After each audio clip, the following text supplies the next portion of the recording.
Assalamualaikum warahmatullahi wabarakatuh. Berencana itu keren. Bertemu lagi kita dalam program konsultasi online untuk program KB. Kali ini kita akan membahas mengenai IUD atau intrauterine device. Tapi sebelum kita mulai, maka sebaiknya kita mengingat tentang 3M. Yang pertama adalah sering-sering mencuci tangan, yang kedua menjaga jarak, dan yang terakhir adalah selalu menggunakan masker. Baik, kita akan memulai pembahasan mengenai IUD. Apa itu IUD? IUD adalah sebuah alat yang terbuat dari plastik dengan adanya lilitan tembaga-tembaga halus dan mempunyai 1 atau 2 buah benang di bawahnya. Ini adalah IUD pada zaman dahulu yang masih berbentuk spiral.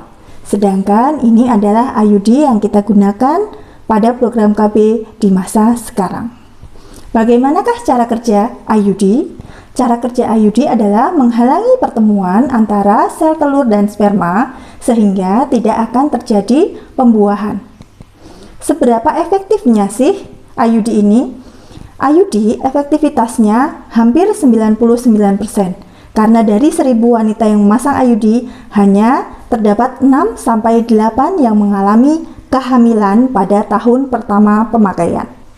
Selanjutnya, kita akan menjelaskan mengenai pemasangan IUD. IUD hanya dapat dipasang oleh tenaga kesehatan yang sudah terlatih untuk memasang IUD.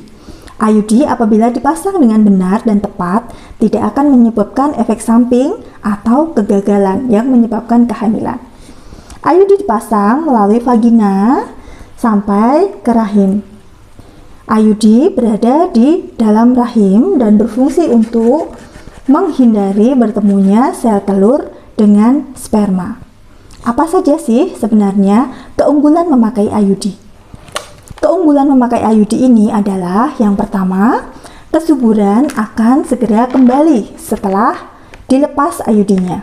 Apabila Anda ingin memberi jarak umur 3 atau 4 tahun antara anak pertama dan kedua, nanti setelah IUD dilepas, kesuburan akan kembali dengan cepat karena tidak mengandung hormon. Yang kedua, IUD dapat langsung dipasang dari sesaat sesudah melahirkan sampai dengan 48 jam. Setelah itu, tidak boleh dipasang IUD sampai selesai nifas. Selanjutnya, kelebihan IUD ini adalah pemasangannya sangat cepat. Hanya 10-15 menit saja dalam pemasangannya. Pemasangannya pun tidak terasa tidak nyaman, hanya merasa sedikit mulas setelah dipasang. Selanjutnya, apabila ibu yang memasang IUD masih menyusui bayinya, IUD ini tidak mengganggu menyusui, tidak mengganggu volume ASI, sehingga aman digunakan untuk ibu menyusui. Sedangkan ada pula kelemahan atau dampak negatif dari IUD ini. IUD tidak dapat digunakan untuk ibu yang pernah mengalami peradangan panggul atau ibu yang mengalami infeksi menular seksual sebelum IMS-nya atau infeksi menular seksualnya diobati terlebih dahulu. Dan IUD juga tidak melindungi dari virus HIV dan AIDS. Sekian sesi konseling dari kami mengenai IUD. Jangan lupa untuk bulan ini ada bulan pelayanan MKJP. Segera daftarkan diri Anda di fasilitas-fasilitas kesehatan untuk mendapatkan pelayanan KB MKJP, baik IUD dan implan. Berencana itu keren.